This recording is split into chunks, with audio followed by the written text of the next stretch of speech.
And I believe that a human being, if given the wrong information, can be very detrimental to their life. And as a coach, I meet so many people on the path and the walk of life who do not have the ability to take in information, process information, and use the information. And over the years as a fitness coach, I have met so many people who don't know what to do, how to conduct themselves, and when they receive information, they completely failed to comprehend the information, and many of them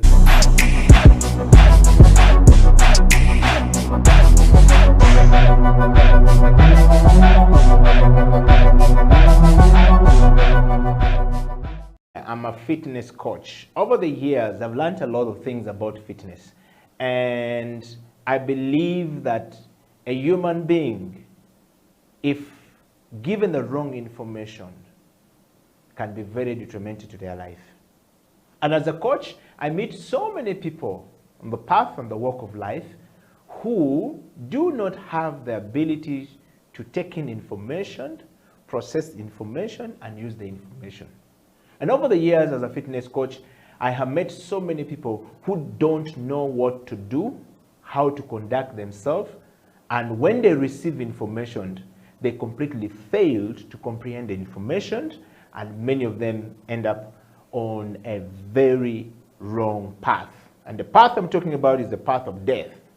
Today, I want to talk to you, and I want to talk to everyone in the world. But first, I want to start with my people in Uganda. We are in a 42-day lockdown announced by the President of the Republic of Uganda on the advice of the technical people handling coronavirus.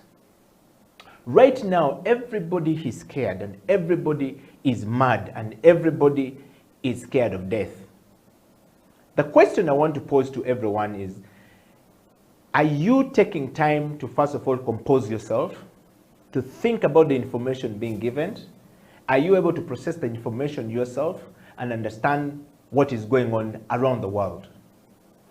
I find it difficult when I find people crying who have abdicated the duty of thinking about themselves to someone else and have no information about themselves, not aware about their power and their understanding. And in the end, they die. So we're talking about COVID-19 right now. What is your understanding of COVID-19? How can you protect yourself from COVID-19? When they say that COVID-19 is here and is real, yes, it's true. But not everyone knows what is going on about COVID-19. I don't know true to what extent. All right.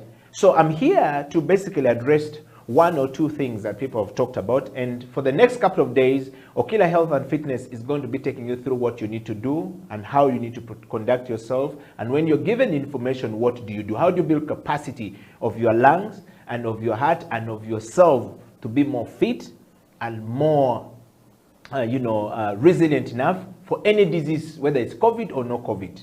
Now, there are 4 things in fitness that we must be looking at the moment in this situation of coronavirus. And I want to run you through this thing very, very fast. If you know somebody who is sick, in fact, let me not talk about people who are sick. I want to talk about everyone who is sick and everyone who is not yet sick. All right. We need to get our health and fitness in check, and we need to be in charge of what is going on in our lives. People, when you hear that somebody is sick, I want you to ask questions. When you are told that you are sick, I want you to ask questions.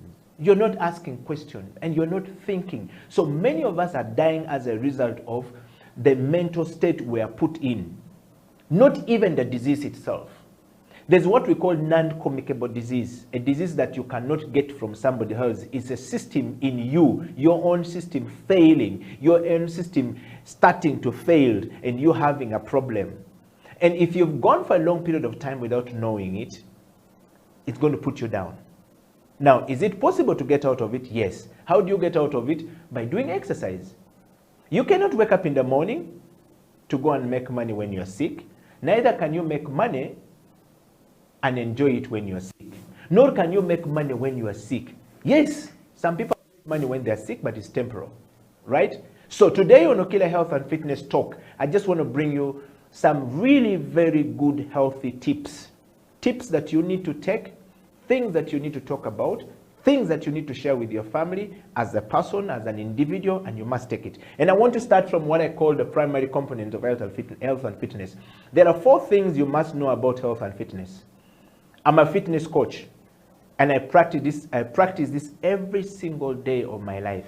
I walk the path and I walk the talk. So I have met so many people who have been told that they are sick, and because they are not mentally strong enough, they have fallen and they are dying. So 4 things I want to leave you with today. Number 1, the importance of health and fitness and wellness of a human being. That's where we're going to start from. There's the very basics of information that you need to know. Number 1, these are what we call primary components of health and fitness, first of all. And number 1, I'm going to take you to what we call cardiorespiratory capacity. I'm talking about the aerobic capacity, building the strength of how your body takes in oxygen, which is respiration, breathing, normal breathing like this. Okay, before they tell you coronavirus attacked you, how were you breathing?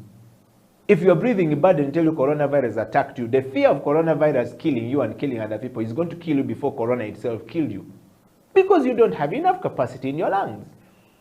That capacity also looks at circulation of blood and oxygen to the rest of the body, which is what we call circulation. That circulation there requires that you're physically active and moving. When your body uses that at what we called cellular level, it produces bioenergetics, the energy a human being needs to do physical work. Many of us don't have that capacity. If you want to know how bad your capacity is, you climb the steps, just the staircase, 3, you will see how you're panting. Go to a building that has like 3, 4, 5 floors, and go to from the first floor to the second floor to the third floor, and you will tell how weak you are, how poor you are with your cardiorespiratory capacity. Now, if you don't have that capacity of ability of your body to take in oxygen, use it at respiratory level, use it at the circulation level, and convert food to as weak as anything else in the world. Anything else will take you down in a second. So what do you need to do? Start by running every single day. Whether you're running the staircase, whether you're running in your sitting room, whether you're running in your backyard, I want you to run, jog. Start by building that capacity fast before we talk about coronavirus. It is important that you do that every single day. And I want you to share this video with as many people as possible, as far as possible. Jogging is number 1. Build it. Build that capacity for you to breathe. So you will tell when you know, you will tell and know when you're running and how well you're running before running out of oxygen. All right? And that capacity is about the ability of your body to take in oxygen. I've already talked about it. The respiration, deliver it at the circulation levels that it circulates from your brain to the rest of the body. All right? And the third thing that I talked about, it uses that at the cellular levels to create bioenergetics. What we call bioenergetics is basically conversion of food to energy. You need it. If you don't have it, you're going to die. Not of coronavirus, but of non-communicable disease. Any disease that grip you, it will take you down because your immune system is very weak, your respiratory capacity is very weak. Let me dive to number 2. When we talk about health and fitness, there are a few things that we look at. The capacity, the aerobic capacity. How far can you go? When you are running, can you run for 1 minute, 2 minutes, 3 minutes, 4 minutes, 5 minutes? Some people can't even walk for 15 minutes.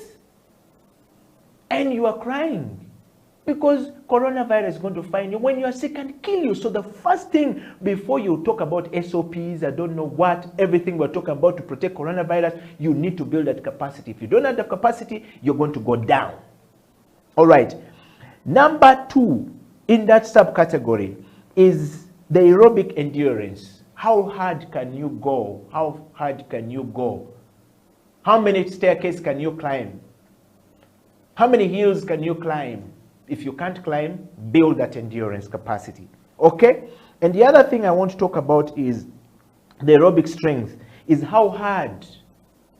Speed is equal to velocity ratio. You must be able to run. And when you're running, at what speed are you running? It is very important that you do that and make sure that actually worked for you. Otherwise, you're just a matter of time and a disaster in waiting. Let me talk about this. I want to take you down to what we call muscular capacity, which refers to the capability of your muscles. What muscles do you have in your body? How strong is that muscle in your body? You are muscle big, bound, fat. There's a lot of fat deposited under your organs. That's why you're not able to run. You cannot do anything strong. You cannot do anything fast. You are as weak as the other person on the street. So you want to kick coronavirus out. The first thing I want you to do is work out that muscle. Work that heals. Okay? It is important that you build that. And so the capability of your muscles basically include what you call endurance, the ability to apply force over a period of time. If you can't walk the staircase from the first to the second and come back 3-4 times, you're really weak. The only way you can build it is by doing that, and start slowly and grow big. And I want to hasten to the close of the video of today by looking at what we called strength. I'm looking at, can your muscle build strength after repetitive contractions? Repetitive contractions. Contraction means I am doing this 1, 2, 3, 4, 5. Then I move and I start doing 1, 2. You don't need a dumbbell to do this. You don't need to go to the gym to do this. You can do this from there by making your joints move. Again, don't dance. Some of you have turned that one to dancing and you're not getting it right. So exercise your muscles, my friend. All right, I want to end this video today by saying, you have a person sick of coronavirus. Number one, what have they told you? How have you received that information? How are you processing that information? Did you receive the message that you're going there and then? No, mentally, many people are dying because when you're given the information, the first thing the mind runs to is, I'm going to die. The moment you go to the streets of death, chances of you getting onto that oxygen are very high because it's all mental. I train mental strength, mental capacity, the ability for you to use your brain. So I want to leave you with this. 2 things you must do every single day. Ingest information, digest information, and appropriate information. Ingest information means taking this information I'm giving you. Taking this information, taking as much information as possible. Digest information means think through that process of the information really fast. Think through it really fast. Use your brain really fast. Digest information, think through it. Appropriate that information means put it to action, put it to use. The moment you receive the information, process it quickly. Digest means you put to use. Put what to use? So I have just told you, run every single day. That's what you need to build the capacity of your lungs to be able to hold. Coronavirus is the breakdown. It affects your electrolytes. And when it affects your electrolytes, it means there's a breakdown of the fluid path in the system. That's why they're calling it flu-like symptoms. So if there's a higher energy that breaks acidity, that breaks the fluid path, so it means that you cannot respond to a specific stimuli. It means that your body cannot sense that there is fluid, too much fluid here, or too much waste here, or too much water here. That's it. That's it. There's no signal. You're going to die. So you can build that capacity by putting your brain to active use. Do you understand this? So ingest information, digest information, and appropriate information. Taking that information I've just given you. Process that information I've just given you. Put it to action. Put it to use. I want to say this. There is a one thing God will not help you with. You cannot be broke and unfit. Even God will reject you. You will never be successful. If you want to get out of this, change your perception. Your attitude towards workout, your attitude towards your health and fitness will take you far. If you find somebody who is sick and they are making money, call me. Then I will also be sick, they can make money. If you find somebody who is unfit and is making money, call me. Because that person is about to die and I will make their money. I will use their money for something else. Because they will die and leave it, another will squander it, and they will come to me. Now, lastly, if you find somebody who is mentally so weak, can't process information, call me. I'll help them to be strong enough. Strong enough. Build a strength, muscular capacity. Now, that food you are eating, eat responsibly, and I want to leave you with this. I want you to be chewing ginger every single day. Chew a piece of ginger every single day. If you have a nasal congestion or whatever it is, take that water with ginger, warm water with ginger and honey every single day. You will be in a much better place than a person who is sick. You will be in a much better place than a person who is not taking information. If you're going to work out, look out for my next video coming out tomorrow. And that video is going to be talking about how do you start, where do you start, what do you do, what information do you do, or do you need, how do you go about it. Until then, stop being lazy and stop allowing coronavirus to take you down, because you are made stronger for everything. Yeah! I'm out.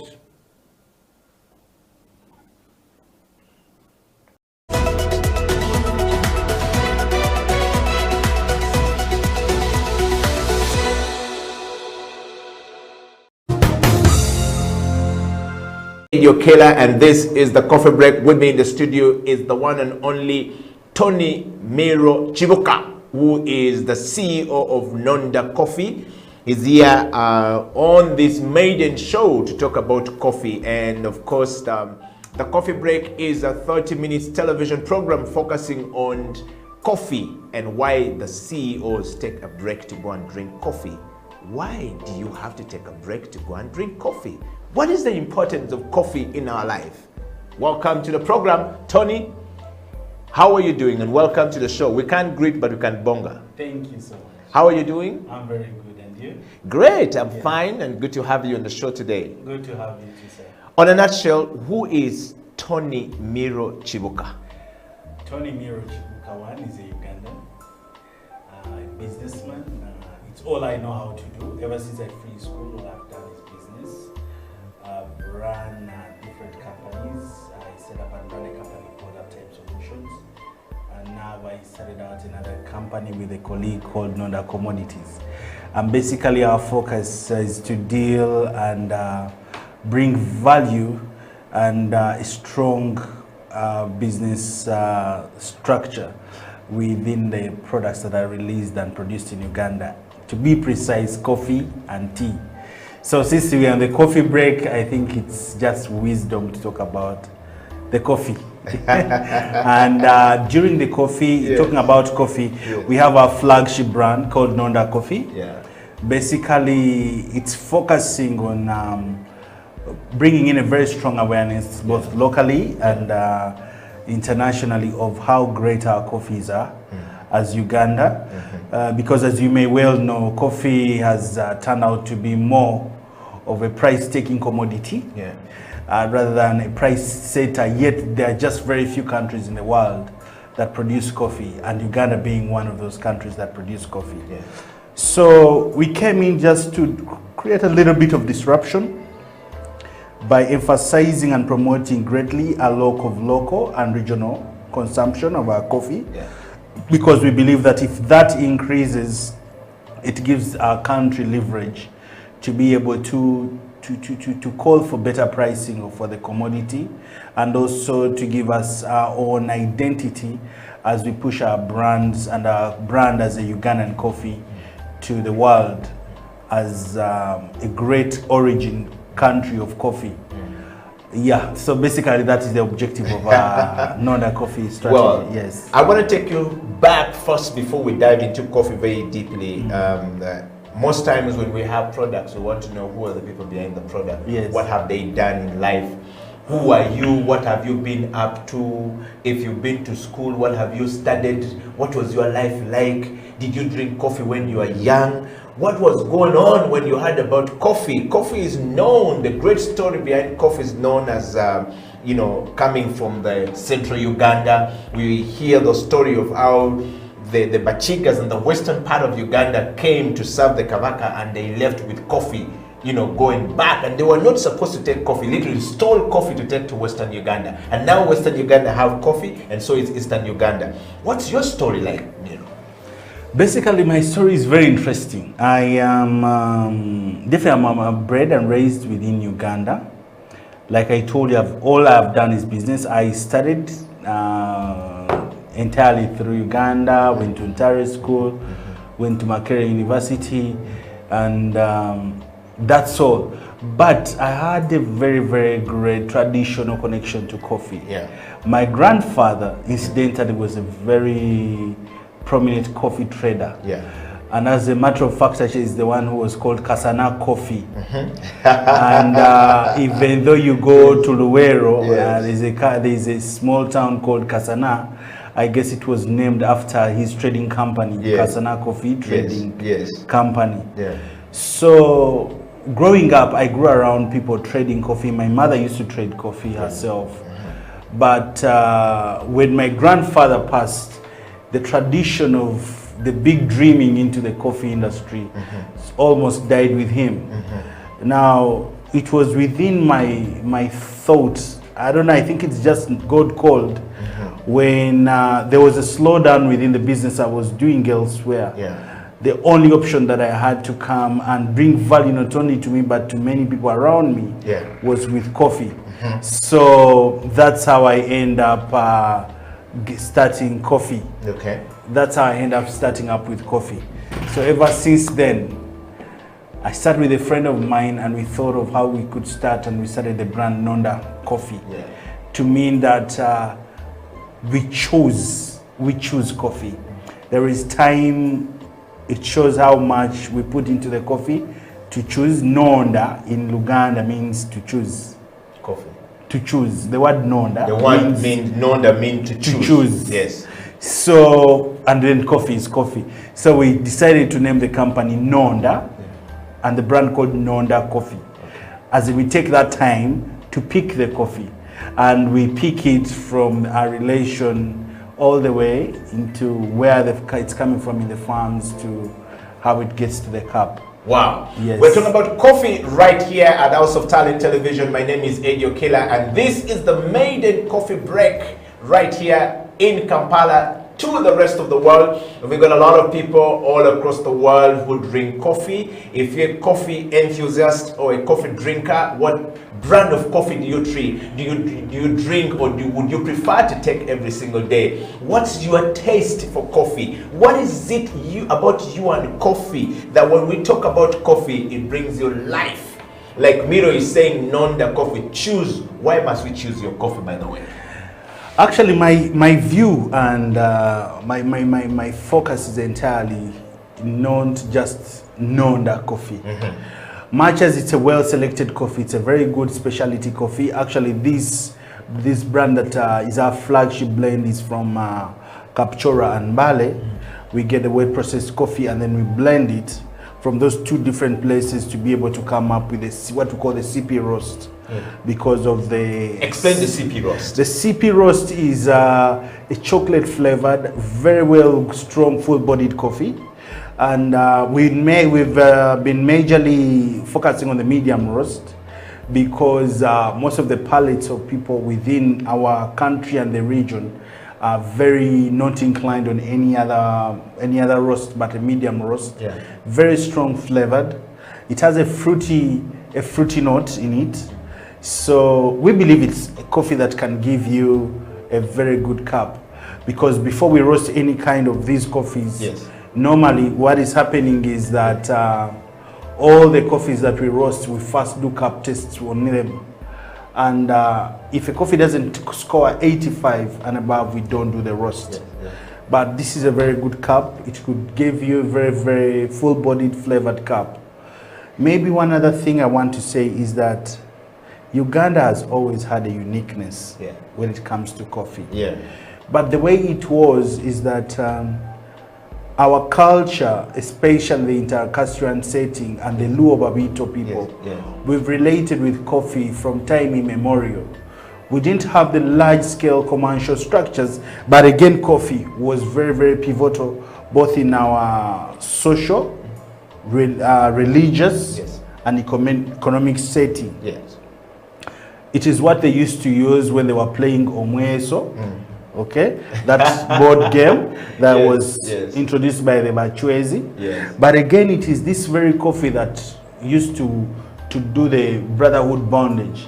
Like when we are binding our relationship, me and you, I would get coffee, we pick, and we exchange the berries. And when I eat off your berry, and you eat off my berry, it would mean that now we've cemented our relationship for like our bond for life. Yeah. So in other words, it is something that goes deep beyond the cup. And that's the sense that we want to bring back within the community, relating with this wonderful beverage beyond the cup, and make sure that we bring value back to the people who bring this wonderful crop to the world. This is a fantastic story. Yeah. Why haven't you brought us the berry here to try and test this thing and relate with the Actually, I'll make sure that yes, I'll make sure next time. But I brought it a pseudo way in this pack for us to be able to share. But the most important thing, like I told you, there are so many brands, wonderful brands of coffee out there from Uganda. Yeah. But the visibility that we've given these brands has been very limited. Definitely some of them have taken a very strong commercial section. Yeah. But again, few of them have gone out there and have taken the stage or the market's position that they should. Now, we don't necessarily need to fight for market position, but the more people understand the uniqueness that Uganda as a coffee producing country brings on table, the more value we get as a people. Okay. If I may just chip in, just to give you a little bit of statistics. Please, Uganda right now, when it comes to coffee volumes, I think as of 2020, we produce close to 28 million kilos of coffee. Now, when you look at that, we are number 6 as a coffee producing country. Yeah. And the world, out of close to 300 countries, there are only 70 countries that can produce coffee. Okay? And of those 70 countries, we are number 6. Now, if we are number 6, and we got only close to $500,000 in the export value of our product, then we need to review. It means that per capita, if we are 45 million people and 12 million people, because when you get to Uganda Coffee Development Authority, it indicates that close to 12.5 million people are directly involved into the coffee value chain. Yeah. As a subsector. True. But if the value chain as a subsector, in its total value, it can, let's say, have a contributor as maybe $600 million. Yeah. When you do the per capita rate, it becomes rather very discouraging. Yeah. As in, you find that averagely every one of the 12 million people, annually, they are earning about 120,000 Ugandan shillings, which is about close to $35 if you do the math. But that is not good enough. And the only way that can help that get better is promoting local consumption from about the current 3% of what we produce to at least 10 to 30% of what we produce as a country, especially of the Arabica species of coffee. Yeah. Because our palates are not so strong with the acidic, Robusta. Let's promote at least the increased consumption of the Arabica locally. If we can increase that, we can consume as a country 10 or 30% of what we produce, then the value increases. Wow. You get it. Wow. So that's the rationale behind our involvement into this value chain. To see to it that, one, we attract investment, because that's our agenda. 2, we bring relevancy into the subsector, because it's a big time employer. Imagine if we are 45 million people, and coffee alone is employing 12.5 million people. Literally, that could be, when you do the math, that could be close to 4. It's a big percentage. Correct. It's of our population. Yes, about maybe talking about 4 to 10% of our population. Yes. You could talk about 30% of our population actually. Almost, yes. Is literally involved directly into coffee. Correct. So if we increase the per capita in the coffee subsector, it means we would have boosted our economy almost by 3. Okay. So the rationale behind our engagement as a private player with other private players is to see that we bring about a disruption that sort of like spikes the earnings within the coffee subsector for the entire relevance of the country. Wow. Yeah. Well, Miro, you speak very passionately about coffee, and I want to ask you a question. What did you study at university? I'm an economist. You're an economist? Yes. So hold it right there, ladies and gentlemen, we'll talk about this is the coffee break, and you cannot be on the coffee break with the CEO when you're not taking the coffee. So we're going to take a break so that you can have your coffee, and when we come back, Miro will be telling us more about how economics is changing life in the coffee industry. Thanks. It's the coffee break.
Diek ma yamo tiya ba mera de ba ya ro ma kelo de ba mera de ba ya de ma gamu le ba mera de ba ya da abu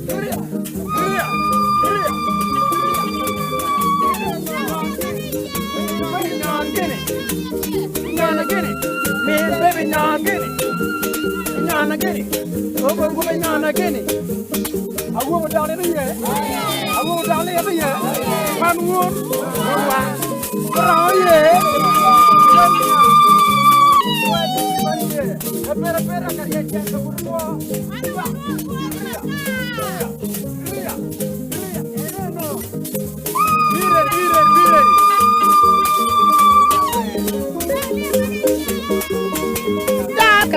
My young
It's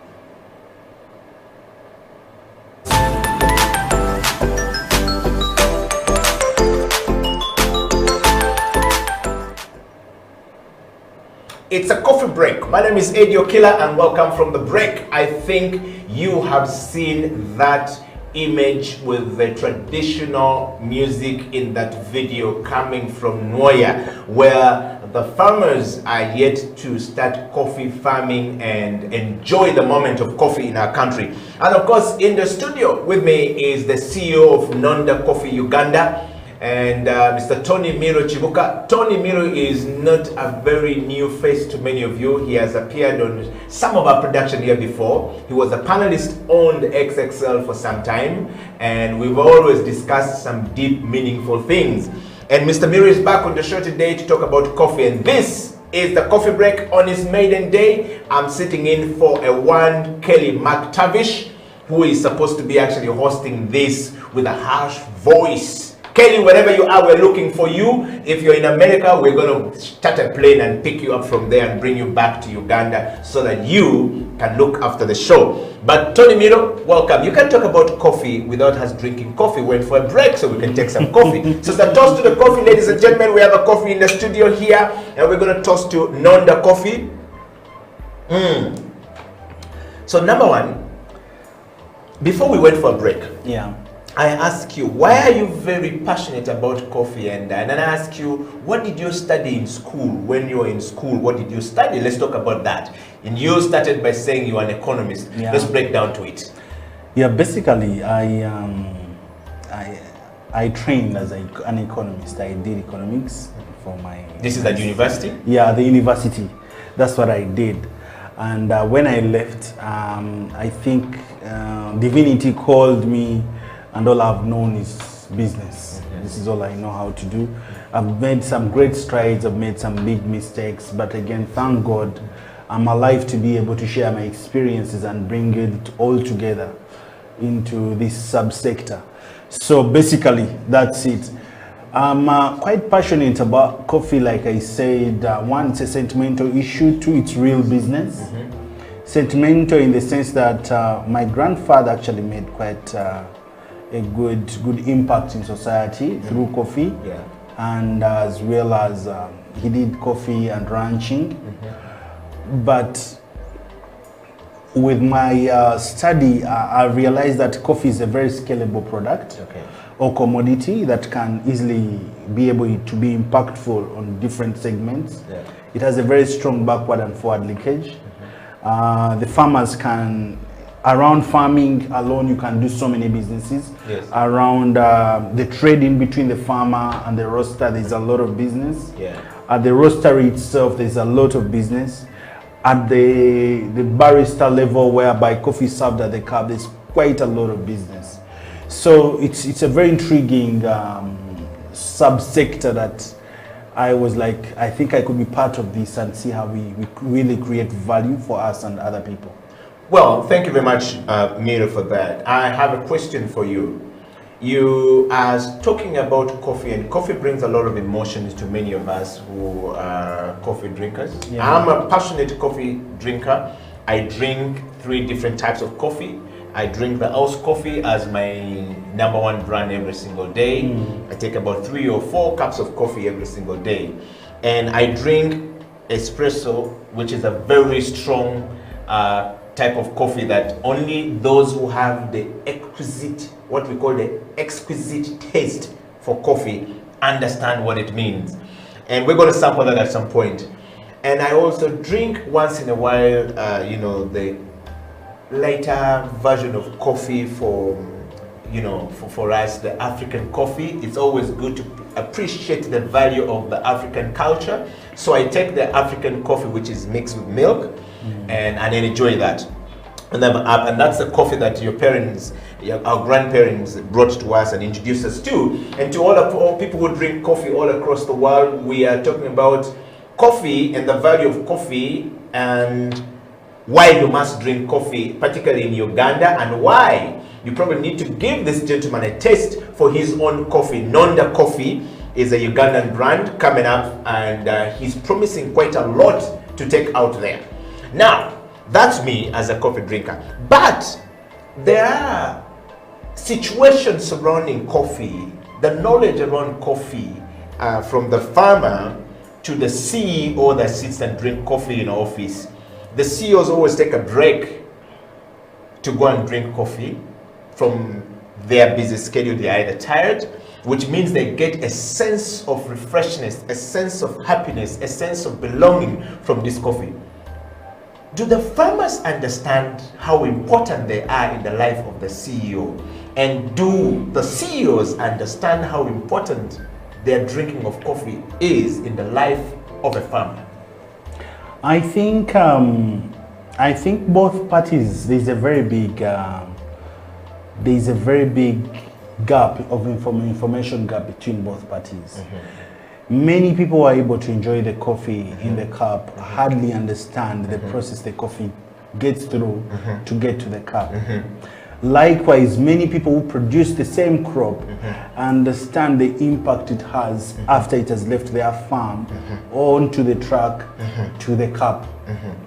So one of the things why we came in, we are working with different, the good thing is that it seems to be like an awakening. There is a wave of awareness. Yes. Like the other day we were discussing is that you could find that almost everyone is into coffee. Yes. And it's no coincidence. And that doesn't mean that in any way that the market is getting saturated. No. Yes. What actually it means is that the opportunities are immense. Yes. The more aware people are, the more they have to do good for that section or for that subsector in order for it to sustain them. Yes. Nature has it in itself that if you sustain it, it sustains you. And yet it can live without you. Yes.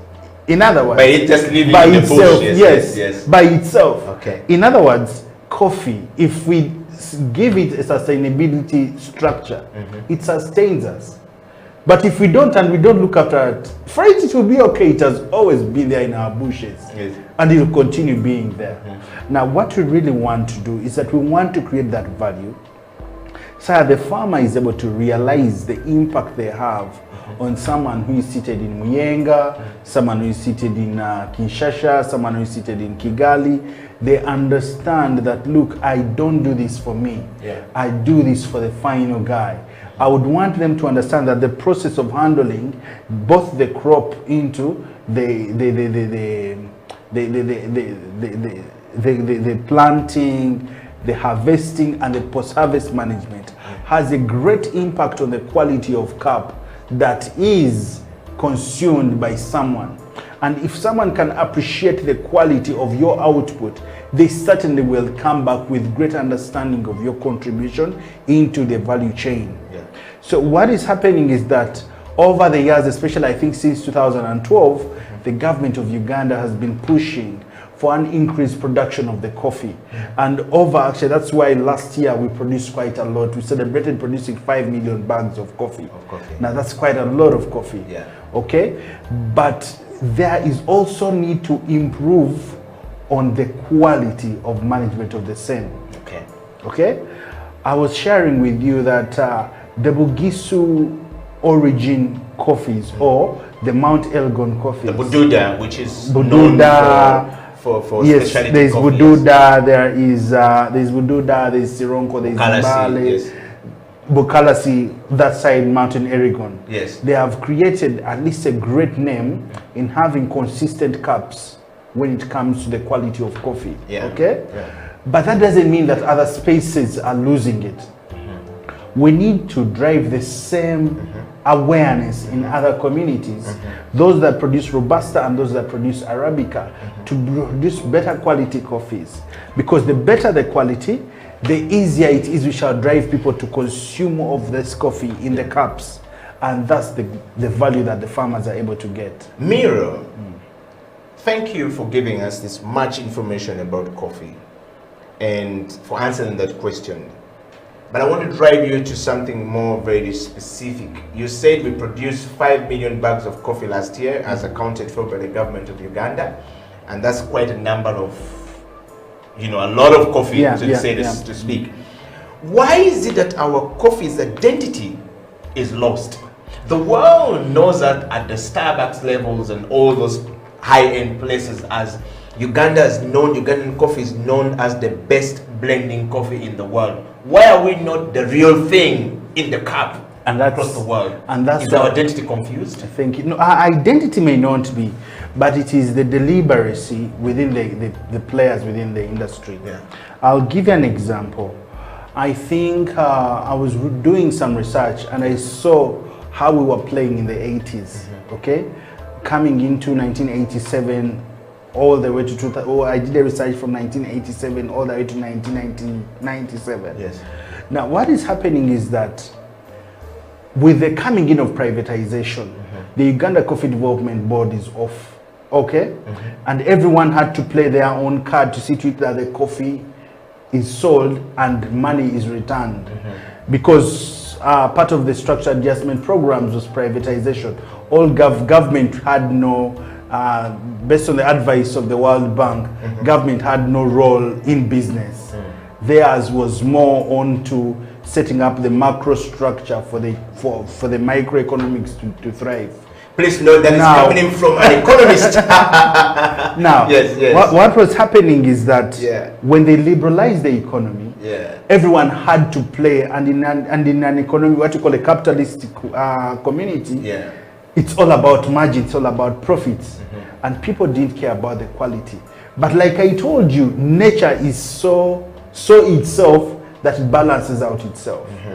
As time has gone on, Ugandans would sell coffee through Kenya, they would sell coffee through Tanzania, as they try to cut the corners, because people would harvest raw coffee that's not yet ripe, the quality is bad, and then they just come, they buy it as it is, and we got an identity that our coffees were not good.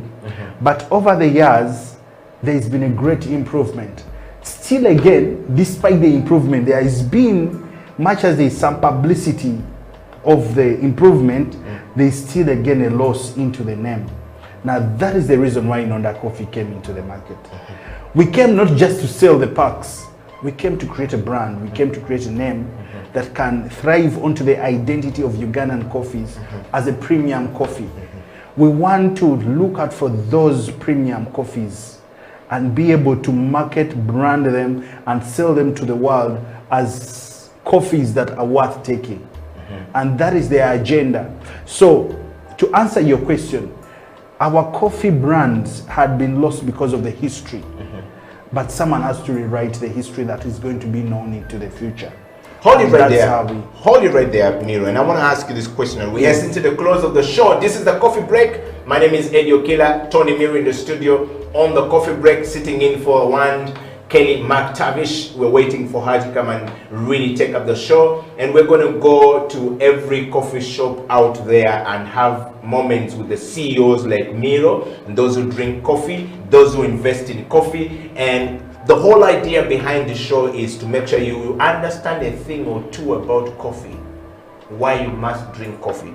Miro, as we enter into the close, the late Rais, as we call him, as he was known, the one and only Idi Amin Dada, the field marshal.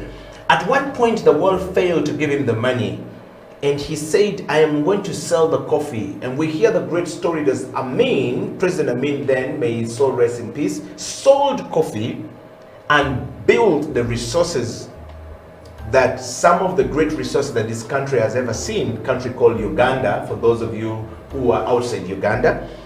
And that was a great moment, and so there was coffee then. You seems to be telling us and giving a sense of hope that you can revive the things that Amin did with Nonda Coffee. That seems to me like such a huge tall order for you to achieve it. Well, you are an economist.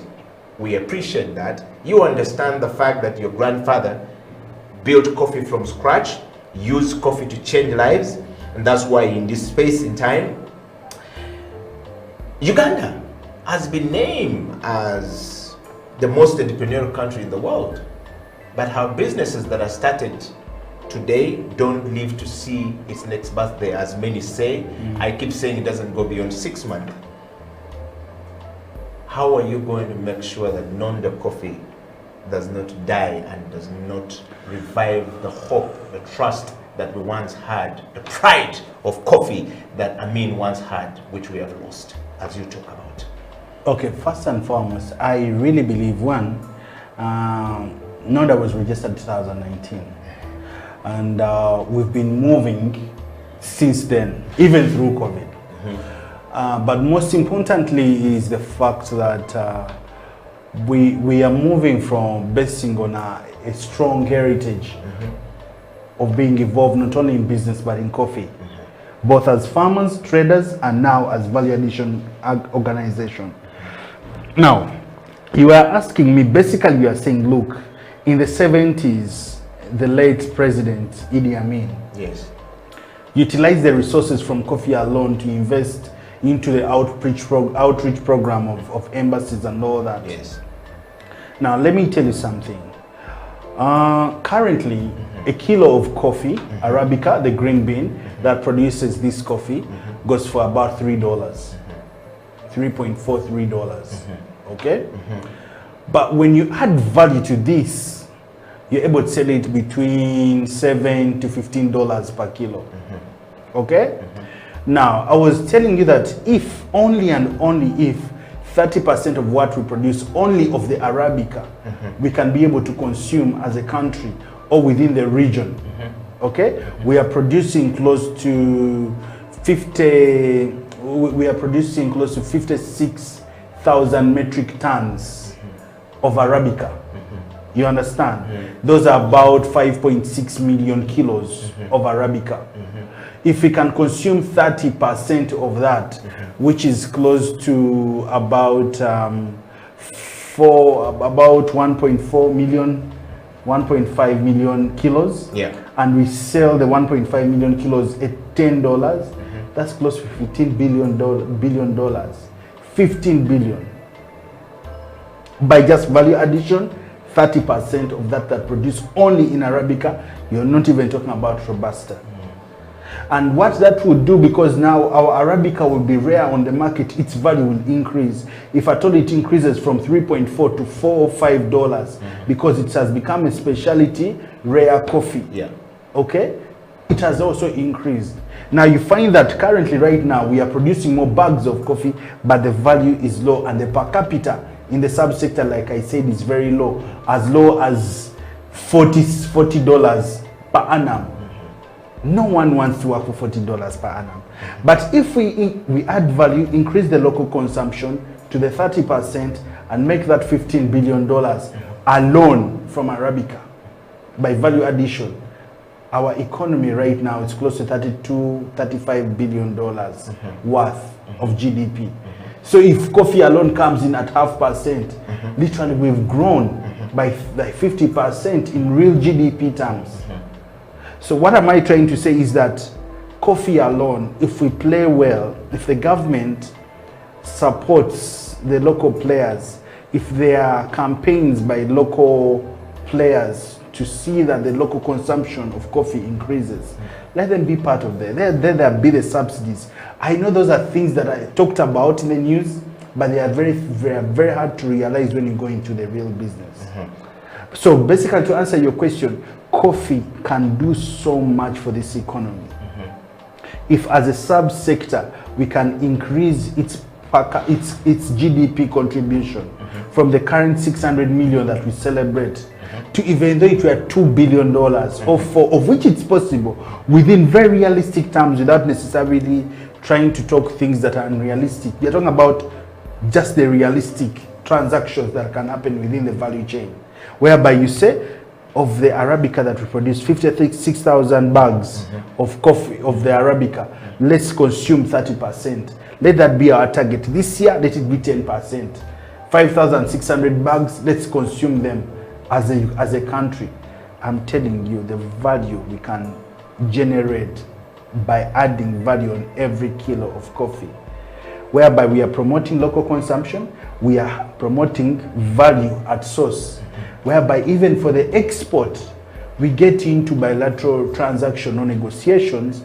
You go to Azerbaijan, you don't need to go to the known European countries. There are countries that we call second-tier traders.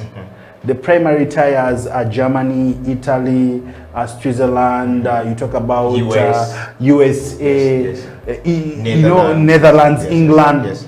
But there are other countries that have the numbers, and we can be able to go in there. And then we, rather than saying, let's sell you the green bean, we come up with a strategy whereby we sell them the roast. If we increase and promote value at source, this product alone is so powerful, very sustainable, more sustainable than even the oil that everyone is looking out for. Wow. Well, Miro, we got to bring this to a close. This is the coffee break. My name is Eddie Okela, but I got one more question for you, Miro, as we go. This is Mr. Tony Miro Chibuka, the CEO of Nonda Coffee. You got to find Nonda Coffee in any supermarket, or you reach out to Nonda Coffee. First thing first, as we close the show, how would you get a person who doesn't drink coffee to start drinking coffee? How would you get the CEO and every media manager out there who gets bored, tired from their desk job to run to Enduro Coffee or to Nonda Coffee to find coffee, or to Cafe Pipe to find coffee? How are you going to get them to appreciate the value you're talking about, vis-a-vis the farmer to appreciate that my product is changing lives out there? How are you going to bridge the gap? Let's summarize that in 1 minute. Okay, what we do is, one, we are now coming up with coffee clinics in different places. People just come and taste coffee the simplest way they know how. Get it, put it in a cup, put in some milk, because Ugandans will have a smooth palate. They want to taste coffee. They love the flavor. So we are trying to put the coffee closer to them in the simplest of ways. They do free tests. And we are trying to come up with a program of just telling people and training them how to brew these coffees locally at home.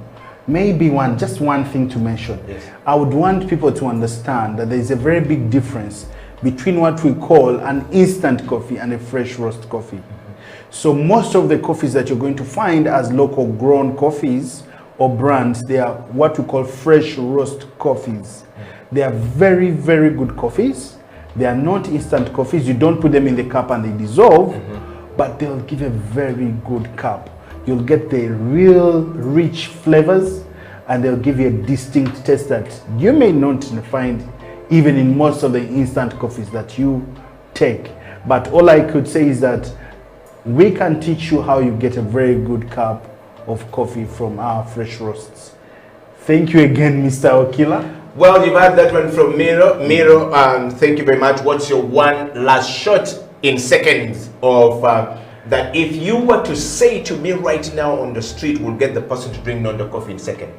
If you want to live happy, if you want to live long, if you want to live impactful, take coffee. Coffee anytime, coffee anywhere, take your coffee today. Thank you. Well, you've had it. That's from Miro right there. Is the coffee break, but we cannot leave the coffee break without taking the break itself to drink the coffee. So we're going to mix some coffee. So I just want to show you something here. This is called a French press, but it's supposed to be a Ugandan press. All right.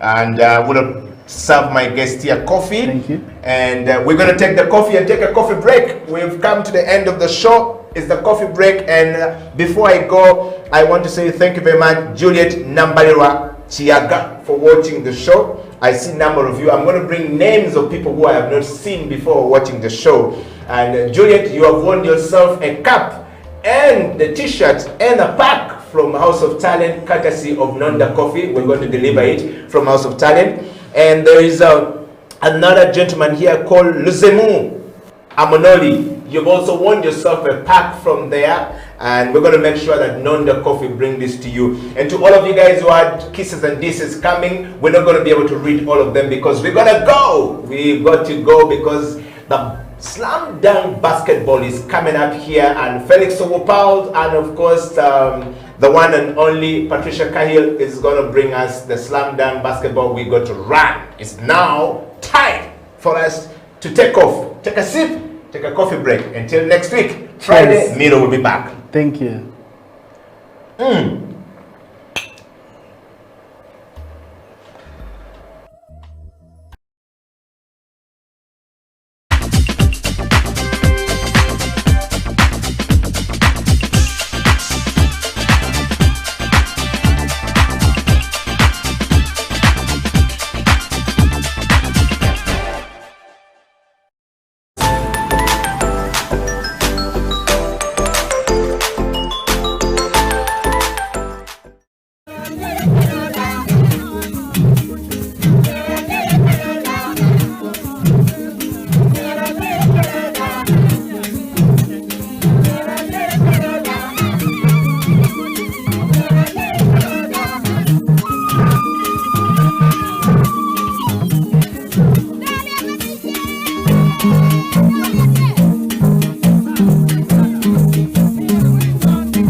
Welcome to the CEO Bench this week. My name is Eddie Okila. How is your week? And are you a CEO? Are you looking for some inspiration from those who have made it so far? And if yes, in the studio today, we bring you the story of a young lady who is now the new CEO of Mona Faces. And she's a makeup artist.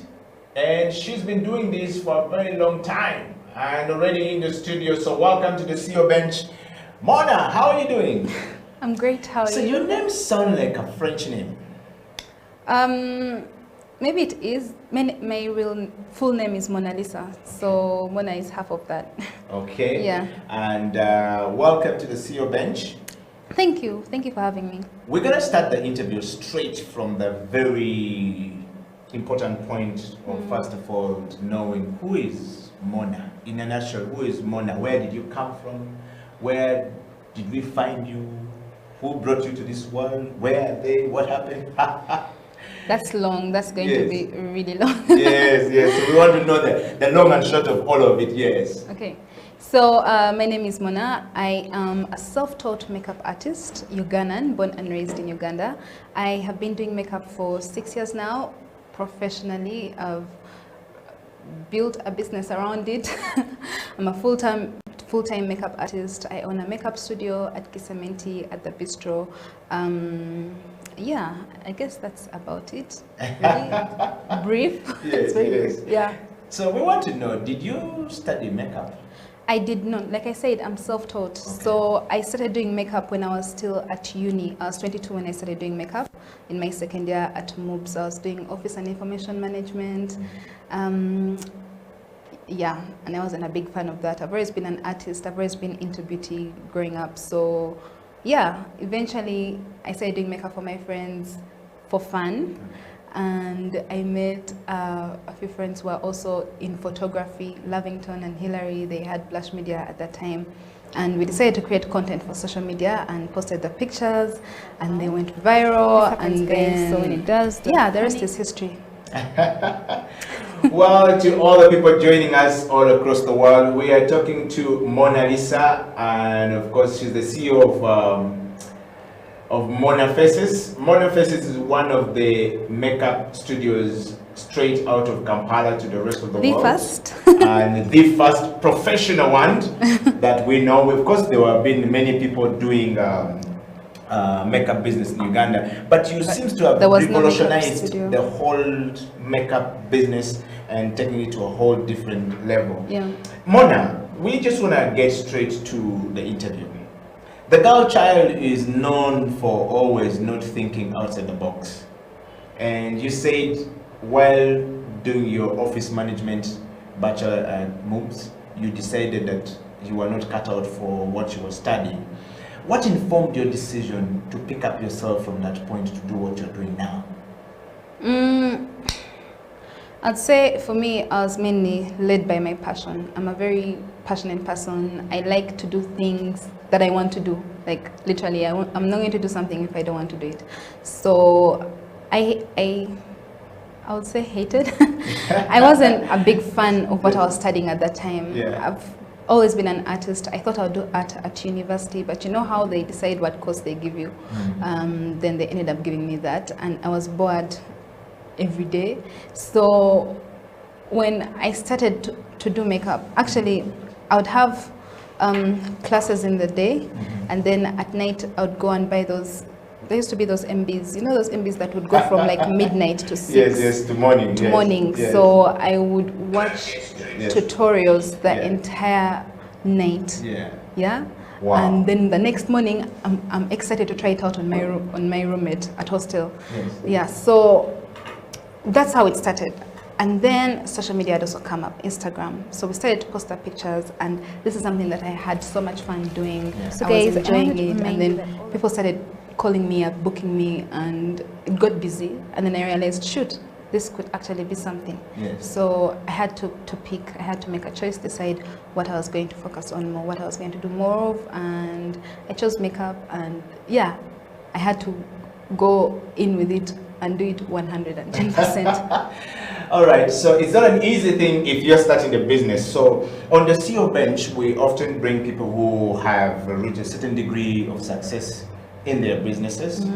And we start by looking at the leadership abilities of such people or such individuals, and you are no different from that kind of individual that we look for on the CEO bench. And the CEO bench look at the leadership, self-leadership. Your story is very fascinating. First of all, picking yourself and spending a lot more time trying to research about what you want to do and actually doing it.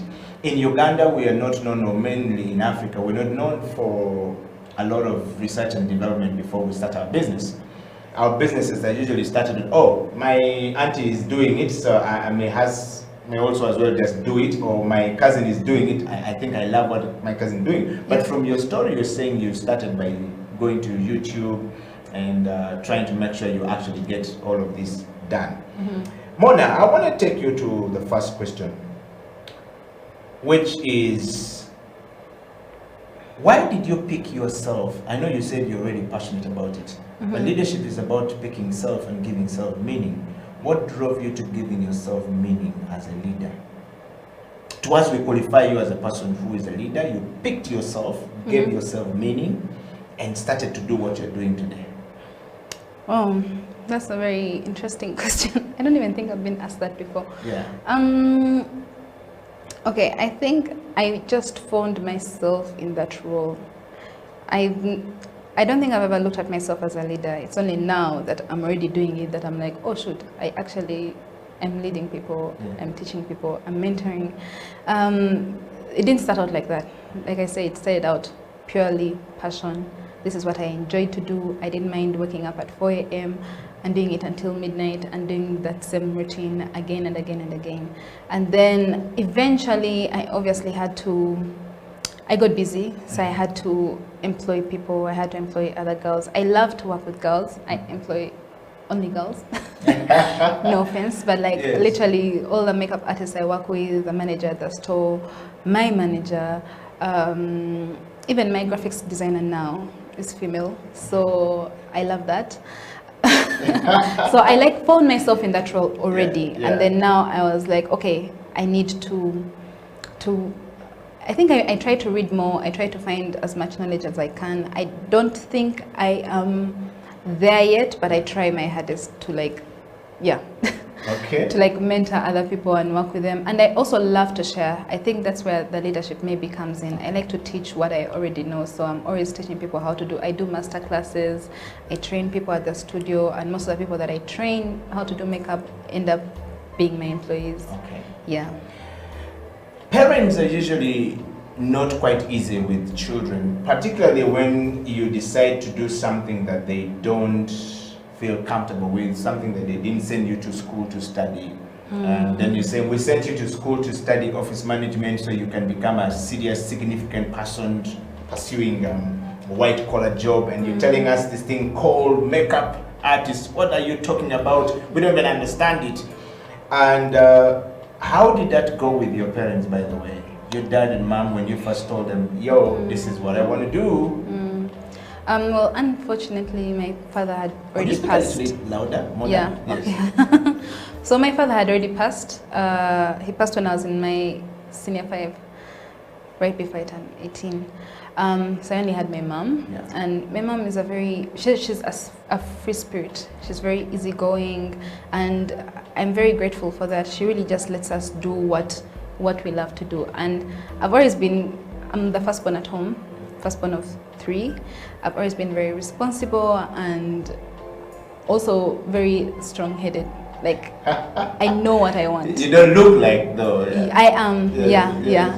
Don't be fooled. I am very stubborn. So like, I'm one of those people, if I